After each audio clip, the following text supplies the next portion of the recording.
Hello, everybody, and welcome to Boldly Going. It is I, Merlin, sometimes known as Joe, in the mortal realm, and I've got the film fanatics here with me. I've got Dan over here, Hey. and Justin over there. Howdy. And today we're going to go back into Star Trek because we discuss all things Star Trek here. Today we're discussing Voyager and the episode Faces. Now, I'm curious to see where this one's going to go. Who should talk about this episode? What did you do last week, Dan? I did DS9. Well, then, Justin, you have to do Voyager. He just goes back and forth. I'd like you to keep us on our toes a little more personally. All right. Well, next time. All right. For TOS. Don't tell us next time. For TOS, it'll just be whatever I feel Okay, like. Maybe very I'll good.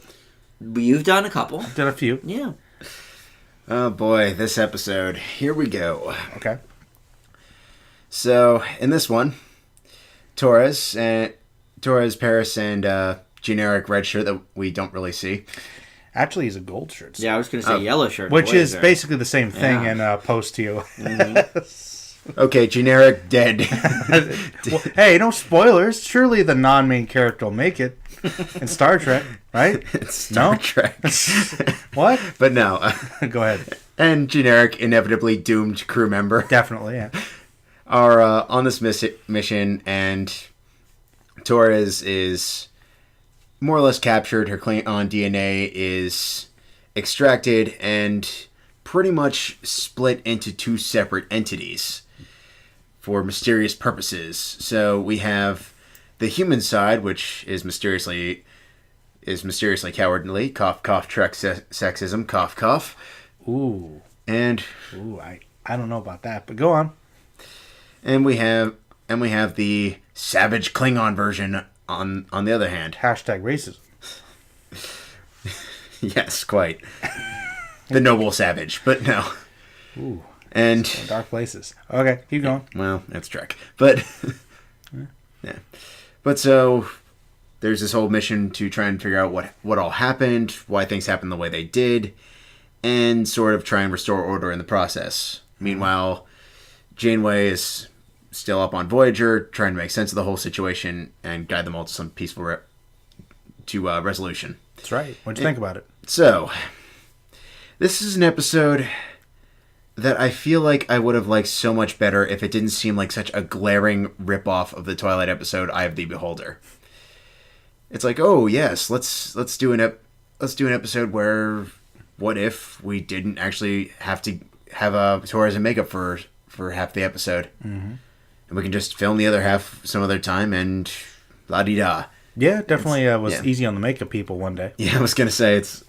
Well, in some instances, there's still some weird skin subplot, which is bizarre and super creepy, and I'm surprised I actually got away with that on television, but... Yeah, it's pretty much super leprosy. Kind of the disease this week. Yeah. Not viruses, though, I guess. No, it's kind of a virus thing. Genetic overlay or whatever it Sure. is. It happens in a Star Trek movie, Insurrection. Villains are like that, but go ahead. Need to watch more Next Gen movies. Okay.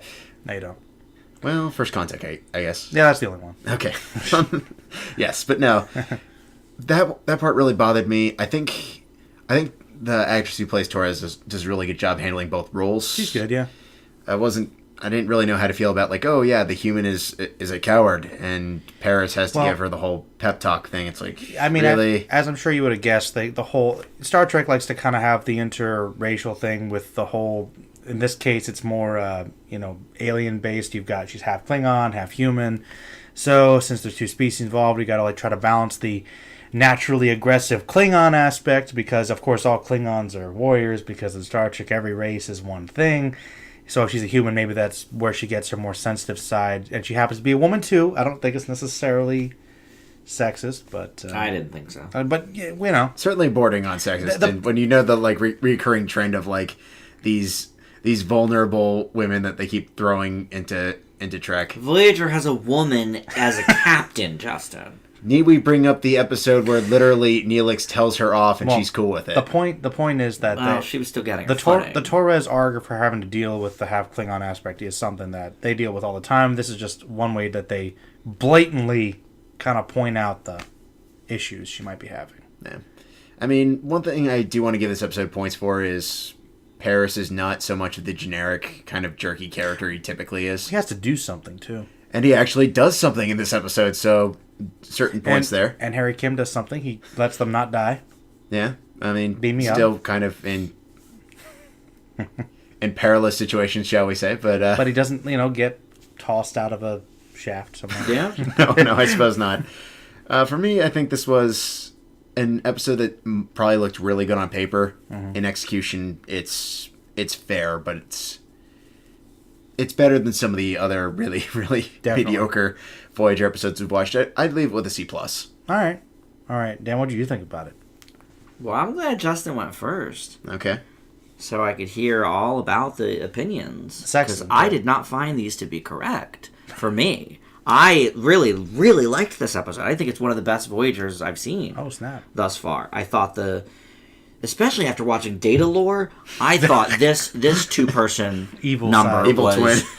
like 10, 15 times better than that. Data Lore was so awful. Brent Spiner was the only thing keeping that together. Here, I think there's a lot of things working for it. All right. That didn't have. Yeah. I liked the dichotomy between the Klingon version and the human version. Mm-hmm.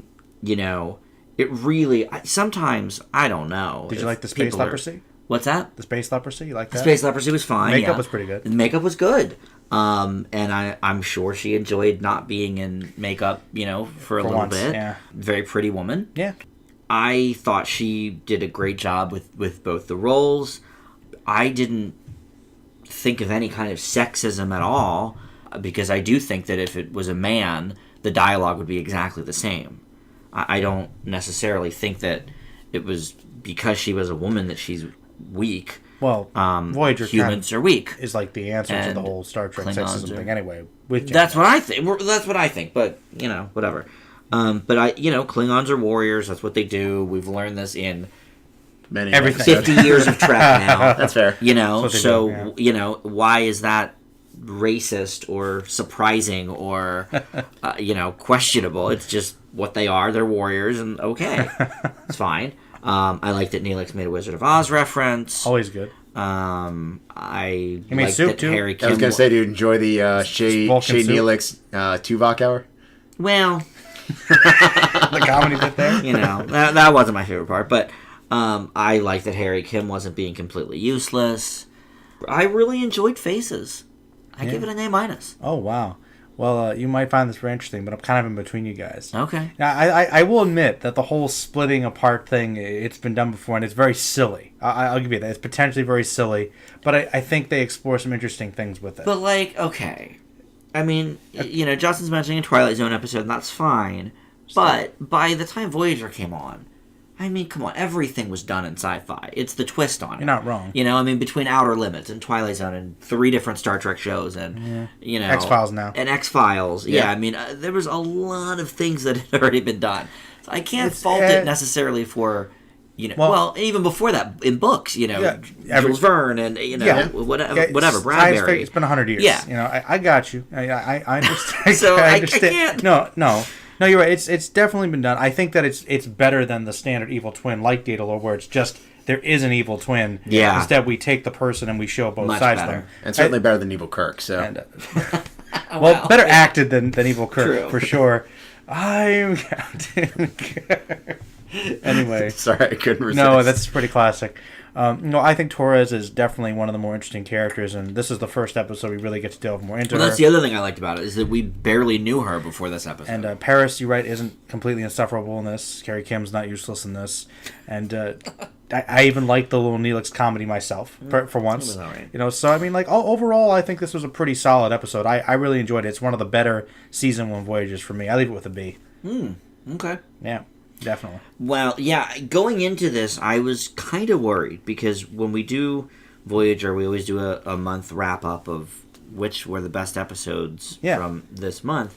And just looking back upon the pure dreck that we did this time not around, a good round. I was gonna pick TOS.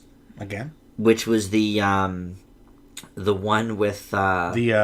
Murder. The women. It was like the woman episode where all the. Oh no, wait, that was Next Gen. That was Next Gen. Yep. Yeah, the Next Gen. You're talking about the Riker. Shakespeare murder. The Shakespeare murder with Teos, which was like it was Okay. it was okay, but it was like so hammy and so over the Yeah. top. And I was like, Voyager. You're crossing the We line. picked it once as best, but generally it's not the best. But here I really think it is. All right. I was very pleased with it. The DS9 one was real bad too. Remember That was not good. The one with they threw the chum on the woman. Oatmeal, yes. Yeah, the oatmeal. That's what it was. Oh man, Yeah. that wasn't the best one. No, No, it was stupid. it's pretty bad. Yeah. It's pretty bad. So, Justin, what's your favorite of all of these? Yeah, I mean, is it Shakespeare? if you don't like this, is it Shakespeare? Probably has. To be I mean- Shakespeare. Oh.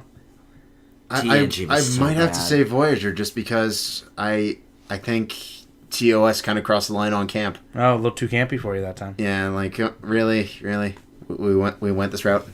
Well, hey, paper bags covering light bulbs though for aliens. That's pretty campy. Very Well, campy. But that's charming. You'd like it if it was like that. I'm pretty sure you can appreciate a good There's an art to camp. an old special effect, Yeah. But if it's just hammy, was it the dialogue this time around? Trying to be on the nose with the Shakespeare stuff. A little bit, yeah. bit, maybe. Not quite. That was very. Yeah. Unsubtle. Yeah, it was on the nose. Yeah, just a little bit. Yeah. But yeah, I'm glad you guys liked this Voyager one. That was pretty decent. We're going to wrap up again, and we'll start with TOS next time. And yeah, let us know what you thought in the comments below. I'm going to say goodbye. You guys can say goodbye too. All right, see ya. So long. All right.